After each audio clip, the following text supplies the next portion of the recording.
All right, Jon. You don't like the spotlight on you. I just don't like being the center of attention. I am going to ask you probably the hardest question I've ever asked anyone. How does it feel that you might lose your life?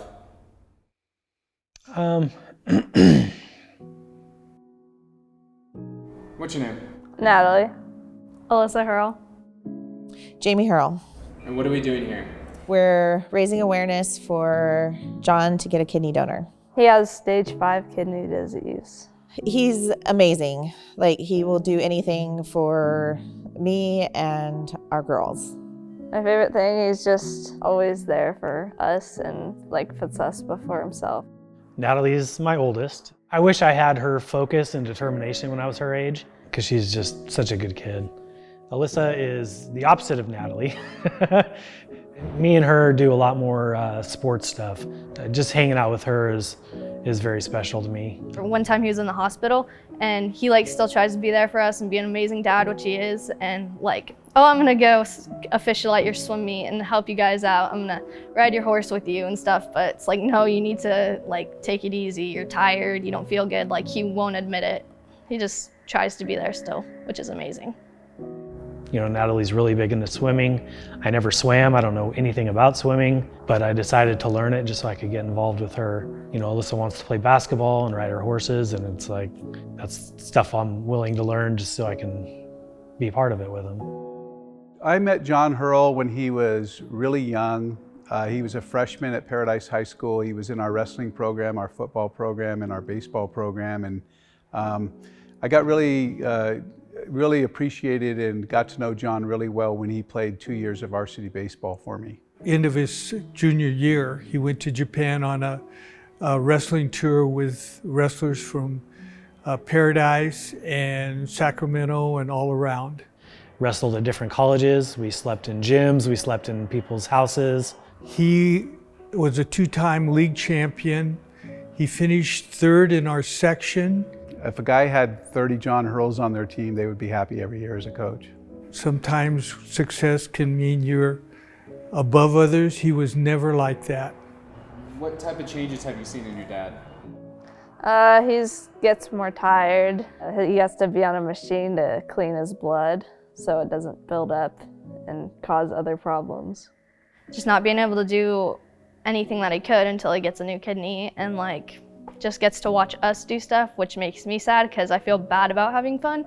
What I miss is doing stuff with the girls, because it's like they want to go swimming and I can't just jump in the pool or I can't just jump in the lake.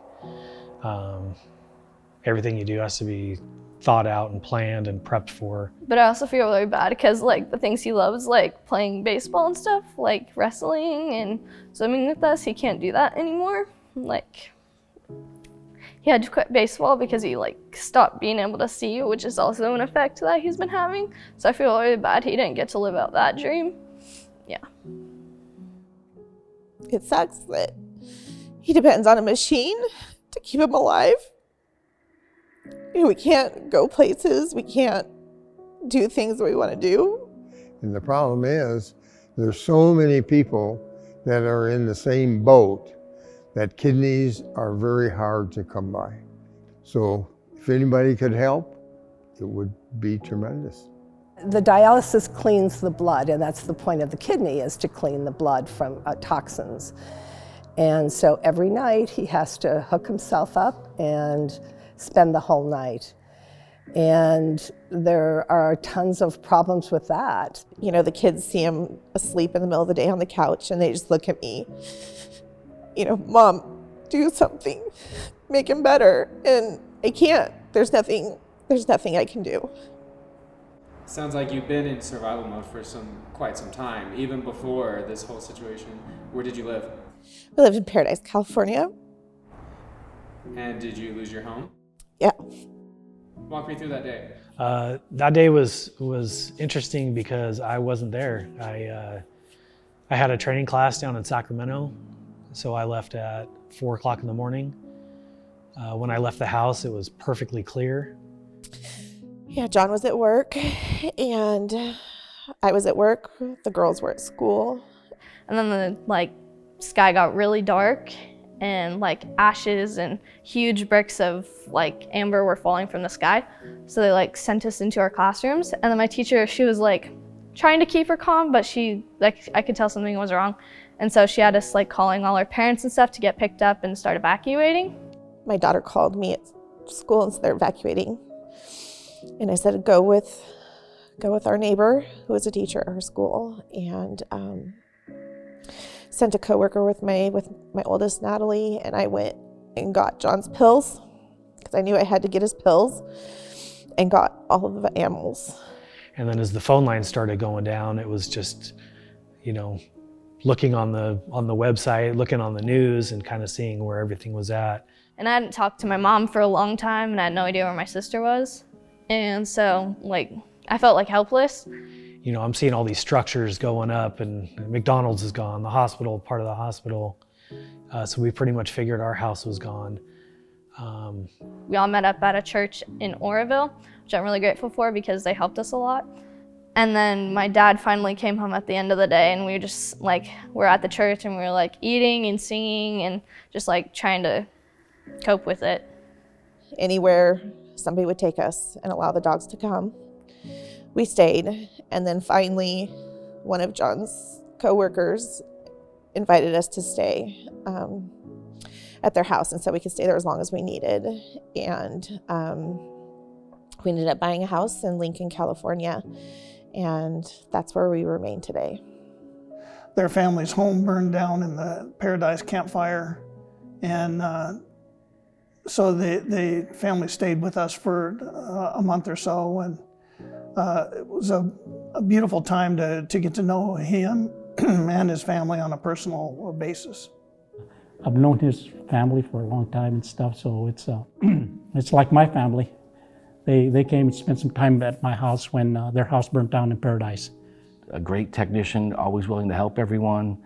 And I just remember that positive energy he always had. You can call him up at any time and ask him anything, and I always have to tell him, hey dude, I got this figured out, but I'm just asking your opinion. And he'll say, you know what, you got to figure it out. Why you even call me? I said that because I always want that second opinion. And he had a lot of information. And when I first met Jon, it felt like, wow, this guy knows all this information. And a lot of people relied on him. We talked a lot when he went on dialysis, for full dialysis at home, which I didn't really pay too much attention to at first, but obviously it was so bad that he wasn't going to a clinic, that they were having him do it at home. And then it's progressively gotten worse over the years, and now I know it's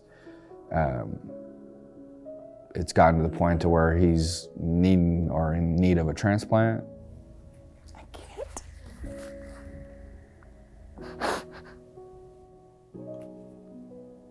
But he'll, God, this sucks.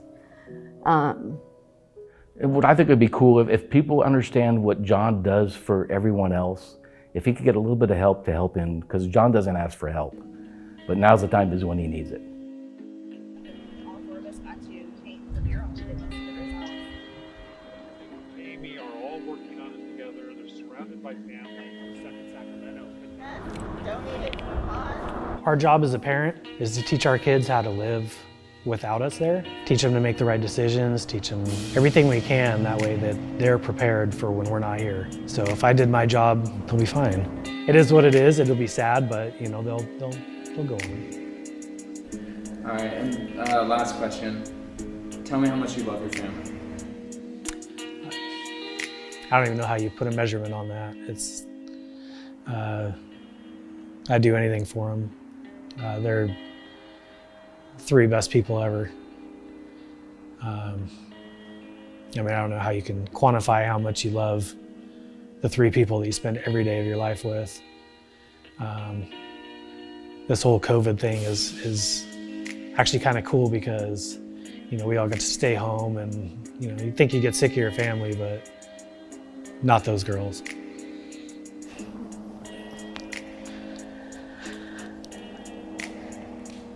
Just like that, I think it's good to end it because, I mean, you're crying out loud, the sun just set.